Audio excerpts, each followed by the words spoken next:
Good morning and welcome to the Market Opening Show. This is our collab show between Business Today and India Today Television. I'm Sakshi Batra and this is the 9 a.m. show where we're going to be getting you all the opening action. But first up, let's take a look at what's hot in the corporate and the financial space right now. Spotlight again on the 12 PSU bank counters as Finance Minister Nirmala Sitharaman confirms merger talks between public sector banks, says India needs a lot of big banks and that talks are on with the RBI for consolidation in the sector. The Nifty PSU Banks Index is already up 20% in the past 3 months.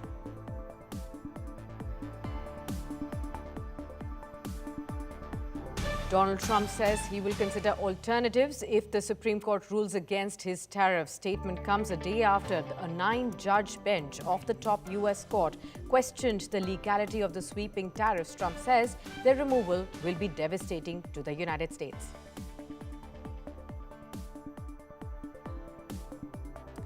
Indian markets likely to see another day of a red as Asian stocks tumble after a sell-off on the Wall Street. A cooling labour market and fears of high valuations keep investors in the US also jittery. The ongoing US government shutdown is also making the markets quite nervous.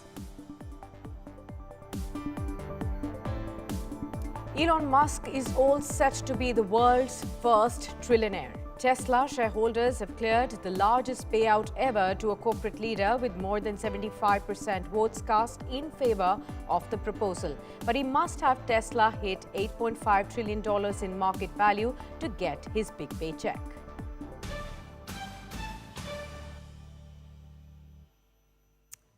Morning viewers, let's straight away look at the big breaking news this morning. This is as far as the flight disruptions at the New Delhi airport is concerned. ATC system failure has grounded a lot of aircrafts. We have seen software glitches at ATC. Air traffic control is operating now manually. Remember, average delay of 50 minutes in departures is being seen at the Delhi airport. And for more on this, we are also now joined by my colleague Karishma Sudani to get us the latest updates on that. Karishma, what exactly are you hearing as far as the ATC disruptions are concerned? ATC is operating manually at this point in time. What we're also given to understand, this is as far as software glitches have emerged at the ATC, and therefore this has led to a lot of grounding of aircrafts at the Delhi airport as well. Flight disruptions are being seen at this point in time as well. What we are also given to understand that even though landing of aircrafts is happening, but it is the takeoffs that are getting delayed. Almost 50 minutes of a delay in departures is being seen at this point in time as well. What we are also given to understand is that there has been a clear advisory that has been issued to the passengers as well. Karishma is with us for more on this. Karishma, help us understand what caused this glitch on the softwares as far as ATC is concerned. For how long have we been facing the disruption? What has this led to? Sakshi, this is something that has been happening, in fact, since yesterday, and there has been a software glitch with the ATC inputs due to which a lot of flights have been going under a delay yesterday at the Delhi airport. The situation went on for 2 hours and then was resolved, but it has returned back this morning. A couple of reasons. One, the fact that it's a technical glitch. The AAI is working towards it. The Ministry of Civil Aviation is being involved. But a second prominent issue that's coming in is probably a situation of spoofing that we have also reported on Business Today television yesterday. While officials are yet to confirm us on details, we have been told that DGCA has been collecting data along with the ATC, and this temporary outrage could also be because of that. Now, difficult to say when will the situation be resolved, because if we are talking about a software glitch, a technical glitch, then this could go on longer than what we are thinking. But currently, manually, the passengers are being boarded in. So do expect departure delays at least for today. What advisory has been issued to the passengers at this point in time from the ATC and the GMR airport at this point? Karishma, what are the details there? Sakshi, the passengers have been advised to check on their updated schedule with the airlines and also to contact. In fact, the airlines are also cooperating and they have sent out an advisory on their respective Twitter handles asking the passengers to stay updated, but also to stay patient on the fact because this is something not in their personal purview. No cancellations at this point, Karishma? Very little cancellations to do because it's a 50 to 60-minute delay being seen. But even then, at this point, a 50-minute delay is a lot to take in, especially if we look at busy sectors like that Sure. of Delhi and Mumbai. Sure, and we're getting the latest updates now. The delay is 53 minutes. Of course, we'll keep you all updated with all of those details. Karishma, keep at it and keep getting us all those details as far as the Delhi airport is concerned. But getting back to the markets, we are hoping to see another start on a weak note.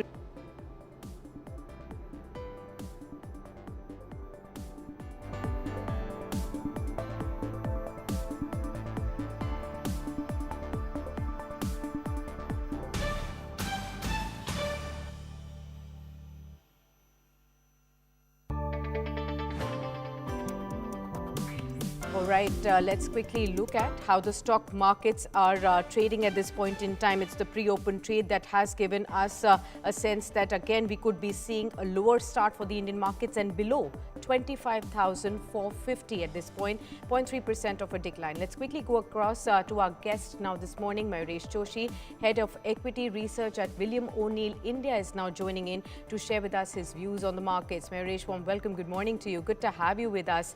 And Shell is also with us on the program. Shell Patnagar, editor for markets, is also joining in. Good morning to both of you. Thanks a lot for joining in.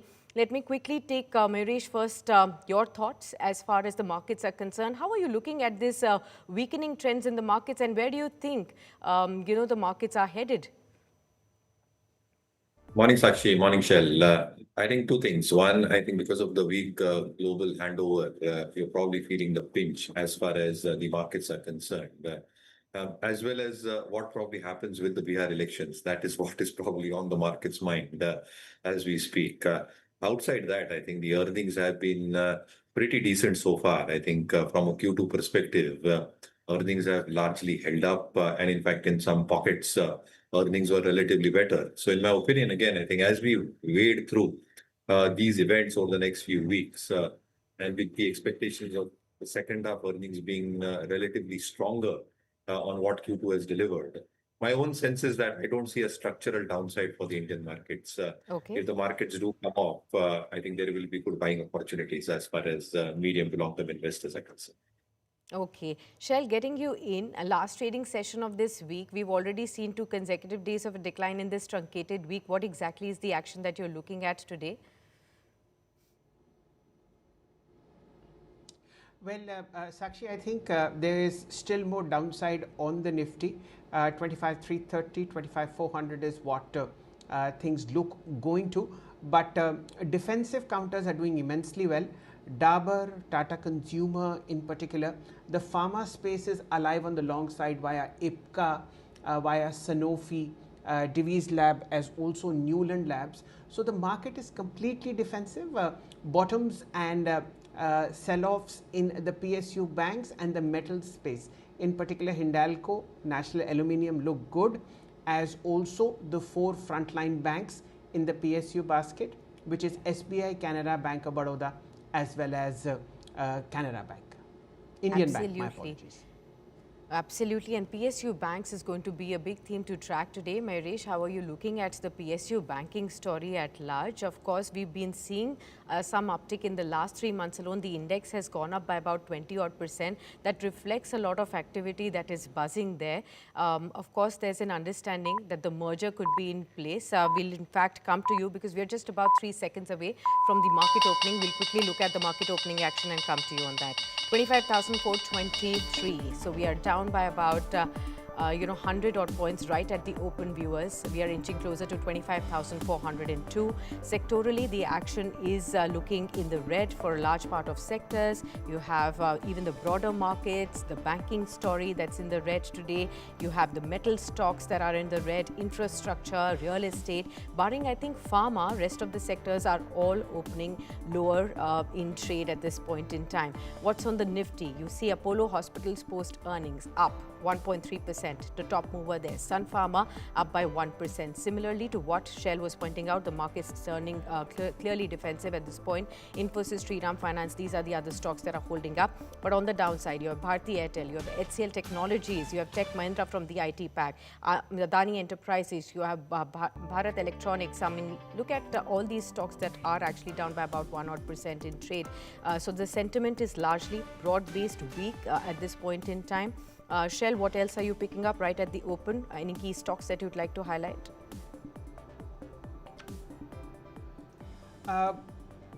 Sakshi, I think it's a 0.5% downtick on the Nifty. That's a 150-point gap that we are looking at. So 25,350, which I was looking forward to, is already on the screens. This would mean basically the correction seems to be over at this point of time. Let's look at the positives in life, and those are fairly active as far as the Nifty 500 is concerned. Sugar company Triveni Engineering 5% higher. Industrial gas maker Linde India 3.5% higher. Lupin, as I had mentioned, doing very well. Apollo Hospitals you've already marked. There is strength in pharma. That's the only index that is in the green, and you have Sun Pharma 1% higher. Laurus Labs in the green. Lupin post earnings 1% higher, and of course you have Laurus Labs about 981, consolidating near record highs. I think you should be looking on the long side as far as the broader markets are concerned. Sakshi. Absolutely. In fact, let's actually go across to finding out what Finance Minister Nirmala Sitharaman has said as far as the PSU banks merger is concerned. Finance Minister has already confirmed what the markets was acting all along. I mean, an impending merger among the 12 public sector banks. According to the minister, India definitely needs lots of big and world-class banks, and the government has already begun the work on it by initiating discussions with the Reserve Bank of India, and banks are going to be seeing how public sector bank amalgamation can now be taken forward. For more on this, we're also joined by my colleague, but let's first listen into what Finance Minister had to say. India needs a lot of big banks, world-class banks, and for that, of course, we will have to sit and talk with the Reserve Bank and also with the banks themselves to see how they want to take it forward. And also discuss with RBI about how they have a idea of taking or idea of building larger banks. So there's a lot of work to do prior to my saying, yes, I've taken a call or government is looking at this way or that way. And in that, work has already commenced. We are discussing with RBI, we are discussing with banks. It's not by creating from among those which exist today just by amalgamation. That can also be one of the route. But you need an ecosystem and also an environment in which more banks can operate and operate to grow. So that environment is actually well established in India, but I need it to be a bit more dynamic. So some work is happening on it. Coming to you, Mahesh, on PSU banks, what exactly is your thought there? And are you looking at the space positively as well? Well, absolutely. I think our take is that purely based on numbers and earnings delivery has been stellar for PSU banks so far. And on all counts, I think if you're looking at advanced deposit growth, if you're looking at the CASA deterioration, which is largely behind us, the provisioning and the excess provisioning that they've done on their balance sheet, the stability in asset quality. And therefore, I think the commentaries that are coming through in terms of NIMs and spreads being maintained or that the banks will be able to maintain and decent growth going forward with valuations and risk reward at their side. I think the rating, rankings, institution holding parameters that we see at Markets for India all look good. Obviously, I think how the dynamics will work going forward in terms of mergers for each individual bank will depend on the ratios that ultimately get worked out. But generally, as a space, we remain extremely constructive. Okay, let me also go across to my colleague Karishma yet again to give us all those details as far as the PSU Bank's merger is concerned. Karishma, what are you hearing? What could be the timeline? What could be the proceedings that we could now look at, and how the processes will develop? So actually, it's definitely nothing new. In fact, consolidation has been a part of the 10-year agenda of this government. We were at the helm of about close to 23 banks. We've got them down to 12 in the last 10 years. And now the word is on that the government may actually bring it down to close to 8 or 9 of these. In fact, two big initiatives that the Department of Financial Services has been holding is one, to allow more foreign investment in PSBs. That has been the talk of the town, and my sources hint me that could be well expected before budget. And if that happens, it will definitely pave path also in a lot of interest that is coming towards PSBs in India. The second one is also participation of private sector employees as a part of a PSB board. Recently, there was one announced for SBI. Finance Minister has reiterated the fact that Indian banks need to go global, and currently it's just one of them that stands to be in the top 25 list. The efforts are on to bring more and more public sector banks as the front-running image of the country. All right, Karishma, thanks a lot for all that update. Of course, this is one space that it will be in focus for some time, up until the announcements start to pour in on the amalgamation on the PSU banking story as well. Shell, I'll come back to you as well. We've been seeing how Karishma pointed out that from 23 banks, we're down to 12, and now we're going to be seeing some more action on the merger front as well. We have been seeing a lot of technical analysts also bet big on PSU banks over the last couple of weeks too. What exactly is the understanding there? The top banks, how are they doing? And the second-rung banks, how are they doing at this point? I think, Sakshi, two important things will happen. Let's look at those banks which will survive this merger and acquisitive bid and become bigger. So definitely State Bank of India, because it's the 26% of Indian banking is owned by SBI. You have Indian Bank already at a record high. That, according to you, is according to the market, a winner. Now that leaves us with Canara Bank and Bank of Baroda. Canara Bank has listed two of its subsidiaries, which is the insurance space with HSBC Life and its mutual fund arm with Robeco. My understanding is that Canara Bank will also be amongst the survivors, and of course Bank of Baroda. So these are the four big ones that will definitely survive. One or two more regional giants, maybe Bank of Maharashtra. So these are the five winners that are there. And when you look at how these valuations are compared with private sector peers, there is definitely a scope for further upside on PSU banks. This is what the broader market is thinking. Sure, fair point. So, Mayuresh, coming back to you as well, re-rating on the cards as far as these PSU banks are concerned, and how would you play them ahead of the merger then? No, absolutely. I think, as I said, constructive because of the various factors that I pointed out.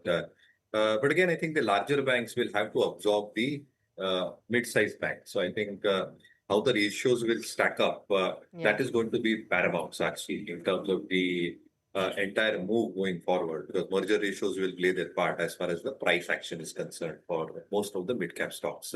But it's very obvious, as Shell was also pointing out, I think a whole host of these mid-cap stocks will get merged into the larger banks. And therefore, I think selectively, the names that Shell has pointed out, I think there the rating rankings look extremely strong, even at our end at Markets. Absolutely. What else are you looking at for opportunities in the current market, Mayuresh, that you'd like to highlight for our viewers today? So consumption as a theme actually is going to grow significantly. We all know because of GST rationalization, and demand is expected to come back very strongly, both in urban and rural areas. So consumption can be played through various means. One, I think hotels as a space can show a very decent comeback when you're probably looking at earnings pedigree going forward. You've obviously got FMCG as a pack and selective stocks within those where volume growth should come back reasonably. The unorganized market had enjoyed the benefits because of the higher GST rates for the organized players. With GST rationalization happening, I think there will be unorganized market share gains that the organized players will do. So there will be a marginal volume uptake, but more so on the margin and bottom line growth. The third aspect obviously will be footwear and local apparel players, where our take is that as consumption patterns start driving higher, I think these players will incrementally benefit going forward. Both outside PSU banks, NBFCs selectively as a space will benefit because of lower borrowing costs from banks and balance sheets actually strengthening to a large extent. And last but not the least, I think a few of these capital good players, a few of the capital good manufacturers, power equipment manufacturers, ancillary players, that is where government capex will continue very, very strongly. So to build that up, I think some ancillary plays within cement, as an example, railway infrastructure, power manufacturers, ancillary players. Sure. I think these themes is where earnings can go. Fantastic. Marish, always a pleasure to have you with us. Thank you so much for your morning commentary on the markets and, of course, giving us all those opportunities there. We'll have you back soon on another edition there. Time for a short break, viewers. But before that, we'll leave you in the company of the world's first trillionaire. Tesla has voted to approve the largest payout ever to a CEO, with more than 75% of the votes cast in favor of the unprecedented pay plan, which will ultimately hand over more than a quarter of the company's stake to the founder over the next decade. But to achieve that full payout, Musk will have to deliver on massive targets to significantly expand Tesla's market value, revive its flagging car business, and get the fledgling robo-taxi and Optimus Robotics efforts off the ground as well. Let's listen in. Sixth and I'd final. like to thank the Tesla board for their immense support. We have a fantastic board, fantastic group of shareholders. Thank you all. And what we're about to embark upon is not merely a new chapter of the future of Tesla, but a whole new book. And I'm going to talk about that. We're going to launch on the fastest production ramp of any product, of any large complex manufactured product ever. And starting with building a 1 million unit production line in Fremont. That's line one. And then a 10 million unit per year production line here on the